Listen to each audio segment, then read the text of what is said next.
Magandang araw mga bata. Halika, samahan niyo ako.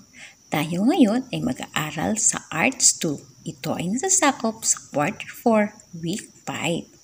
Ang pag-aaralan natin ngayon ay tungkol sa paper mache, ang aking likhang sining. Ako po ang inyong lingkod. Ako ay si Teacher Carmi M. Robea. Most essential learning competency. Executes the step in making a paper mache with focus on proportion and balance. Panimulang gawain. Ang ating layunin ay pagkatapos ng araling ito, ikaw ay inaasahang makasunod sa mga pamamaraan o hakbang sa paggawa ng paper mache na pantay at balanse. Alam mo ba na kaya mong gumawa ng isang magandang laruan gamit ang papel? Una, maglagay ng isang basong tubig. Sunod naman ay ilagay ang 45 grams ng liwayway gawgaw o gawgaw. Ihalo ito sa tubig hanggang sa matunaw at isalang sa apoy.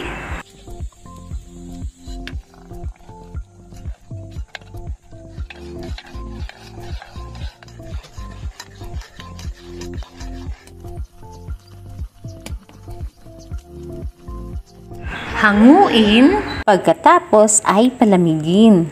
Kapag malamig na, ay maaari na natin itong gamiting pandikit.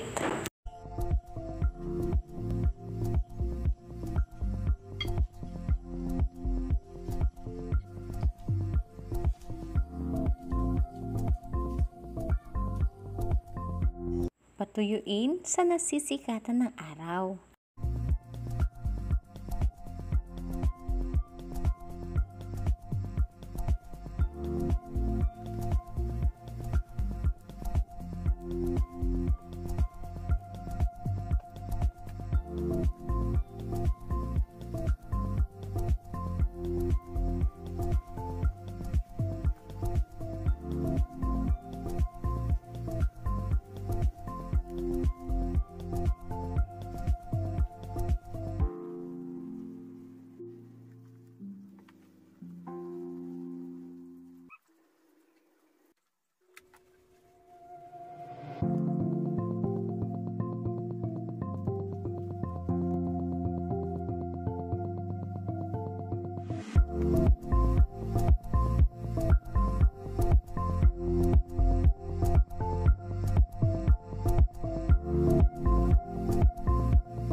Ngayon ay maaari na natin siyang kulayan.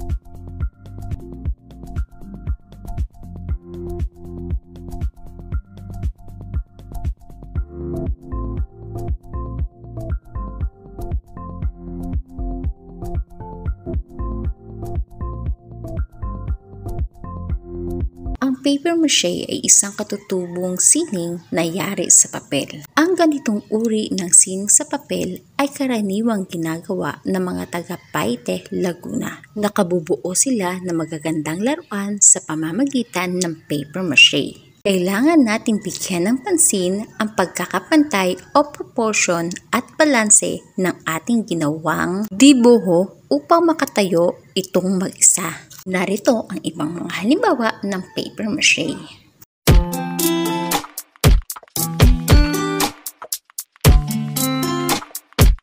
Unang gawain. Kaya mo bang gumawa ng isang laruan gamit ang papel? Patunayan mo. Ikalawang gawain. Gawin ang pagsasanay sa paggawa ng paper mache. Paggawa ng paper mache. Mga kagamitan. Mga lumang dyaryo, glue o pandikit, alambre o kawad at PC. Una, gumawa ng palangkas ng isang hayop sa pamamagitan ng alambre o binalumpon na dyaryo.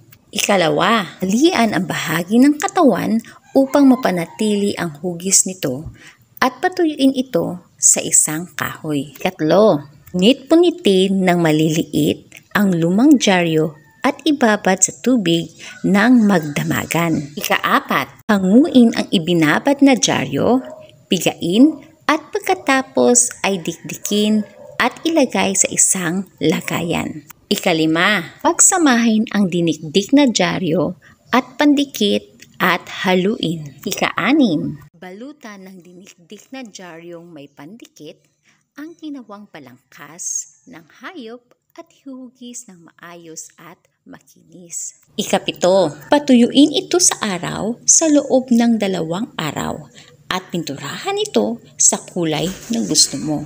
Ika-8 gawain, pasagutan sa mga kasama sa bahay ang rubrik. Sulat ang sagot sa sagutang papel. Kunin ang iyong likhang sining, pakita ito sa mga kasama sa bahay at pasagutan ang sumusunod na checklist. Iguhit ang hugis puso kung nagawa niya ng maayos at hugis tatsulok kung hindi maayos. Ang pagsasagot ay nakabase sa iyong ginawang likhang sining. Una, maayos ba at makinis ang pagkakagawa ng paper mache?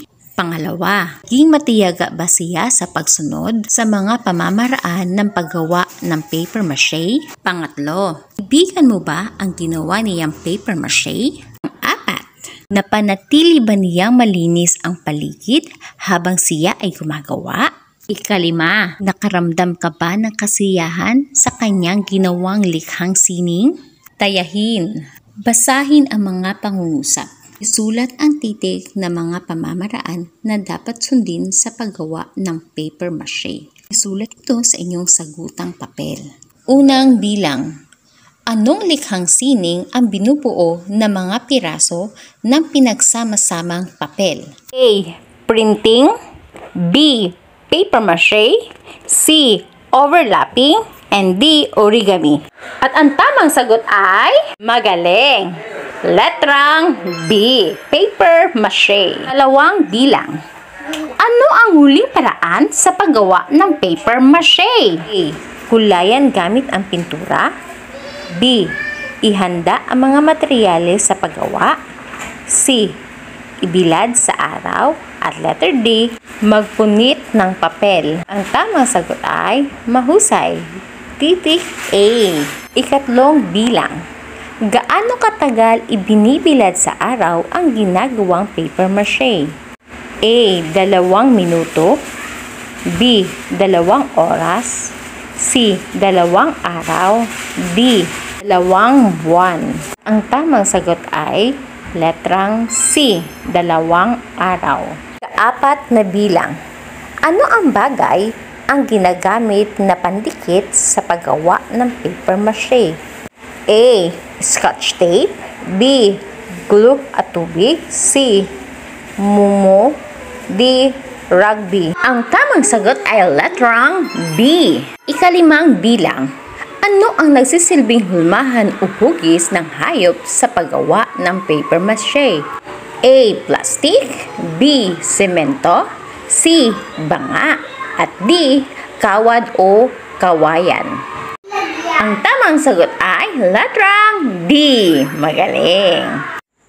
Para naman sa ating karagdagang gawain, hayop na inulma, kilos at gilaw, kitang-kita. Ano ang paborito mong hayop? Mahusay! Halika, pag-aralan ang paggawa nito sa pamamagitan ng pagsunod ng tingin sa nakalarawan. Mga kagamitan. Pira-pirasong papel o dyaryo. Kawad o mapapayat na larawan. Laruang plastik o anumang bagay na maaaring gawing hulmahan. Pandikit, pintura at gunting. Kunin ang kawad at ihugis itong hayop. Kung walang kawad ay maaaring gumamit ng anumang laruang plastik na maaaring gamiting hulmahan na makikita natin sa loob ng ating tahanan. Unti-unti itong pakapalin gamit ang maliliit na papel na ginamitan ng pandikit. Patuyuin sa sikat ng araw. Kulayan ito gamit ang pintura. I-display ang ginawa mong paper mache. Ipakita sa mga kasama sa bahay. Pasagutan ang rubrics na makikita sa susunod na pahina. Gawain sa pagkatuto. Sagutin ang mga tanong. Lagyan ng check kung naisagawa mo at X naman kung hindi. Gawin ito sa iyong sagutang papel. Unang bilang. Naihanda ko ang lahat ng kagamitan pang sining. Dalawang bilang. Nasunod ko ang mga pamamaraan sa paggawa ng paper mache. Katlong bilang. Nasiyahan ako sa aking ginawang likhang sining. Ikaapat na bilang. Nalinis ko ang lugar ng aking pinagawan. Ikalimang bilang. Maipagmamalaki ko ang natapos kong proyekto. Ang sagot ay base sa iyong ginawa. Ano nga ang pinag-aralan natin ngayon? Tama! Ito ay ang paggawa ng paper mache na pantay at balanse. Ano nga ang paper mache?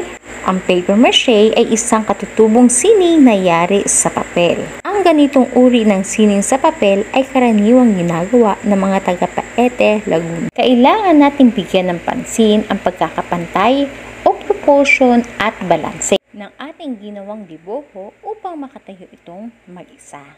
Hanggang sa muli, sana ay may natutunan kayo at nasiyahan kayo sa ating aralin ngayon. Paalam mga bata!